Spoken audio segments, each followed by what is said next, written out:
কম প্রিয় ভিউয়ার্স,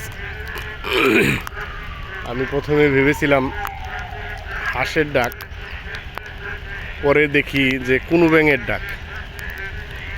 তো এই ব্যাঙের ডাক সাধারণত আমাদের দেশ গ্রামে হয়। তো এটা ঢাকা সিটির জিয়া উদ্যানের ভিতরে আমি হঠাৎ এই ডাকটা দেখতে পেলাম। আমি আপনাদের সাথে শেয়ার করার জন্য ভিডিওটা নিয়ে নিলাম। আজকে প্রচণ্ড বৃষ্টি, এই বৃষ্টির দিনেও আমি আমার সাইকেল নিয়ে আমি প্রকৃতির সৌন্দর্য উপভোগ করার জন্য আমি চলে এসেছি। যে আমার সাইকেল, তো প্রচুর ব্যাঙ ডাকতেছে। এটা জিয়া উদ্যানের ভিতরে যে একটা পুকুর আছে, যে পুকুর অনেকে চিনে থাকবেন বা চিনেন। প্রচণ্ড ঝড়ে আবার বৃষ্টি শুরু হলো, তো এই পুকুরের ভিতরে ব্যাঙের ডাক প্রকৃতির একটা অবলীলা। তো এটা শেয়ার করার উদ্দেশ্য হলো, আপনারা সকালবেলা ঘুম থেকে উঠে আপনারা সবাই এই জিয়া উদ্যানে আসতে পারেন, ব্যায়াম করতে, হাঁটতে, শরীর মন সুস্থ রাখতে।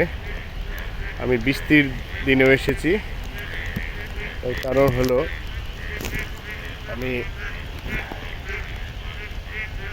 বৃষ্টির দিনে ভিজে শরীরটাকেও অ্যাডজাস্ট করে নিচ্ছি। মানুষ যেমন রোদ বৃষ্টি সমস্ত প্রতিকূল আবহাওয়ার সাথে মিশে অ্যাডজাস্ট করে নেয়, আমারও তার একটা অংশ।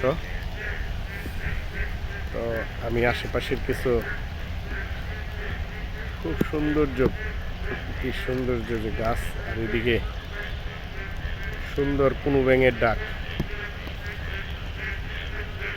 মনে হয় দেশ গ্রামে কোনো পুকুরের ধারে বা ডাঙার ধারে বসে আছি। ডাঙার ধার থেকেই ব্যাঙের শব্দগুলি শুনছি। আমি প্রথমে ভেবেছিলাম, আগেই বলেছি, হাঁসের ডাক মনে করে আমি এদিকে এসেছি। তো পরে দেখি কোনো হাঁস নাই, ব্যাঙের ডাক। তো ব্যাঙগুলি প্রচুর বড়, অনেক বড় বড়, কারণ সাউন্ডটা অনেক বেশি। এই ব্যাঙটার প্রচণ্ড সাউন্ড হচ্ছে।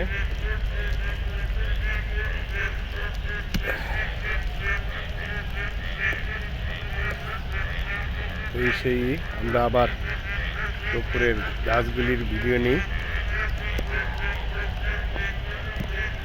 গাছের ভিডিও। এই যে সারি সারি গাছ, অনেক সুন্দর, দুই ধারে গাছ, রাস্তা চলে গেছে। ওই যে বিশাল আকৃতির একটা গাছ, গাছ আর গাছ। আপনারা সবাই আসবেন, সবার আমন্ত্রণ রইল। আর ছোট্ট একটা বিষয়, জোর দাবি না, যদি মনে হয় একদম ন্যাচারাল ভিডিওগুলি দেখবেন বা দেখতে চান, ইচ্ছা জাগে, তাহলে একটু সাবস্ক্রাইব করে নেবেন দয়া করে। ধন্যবাদ। আমি পরবর্তী ভিডিও নিয়ে ইনশাল্লাহ আপনাদের মাঝে হাজির হব। আসসালামু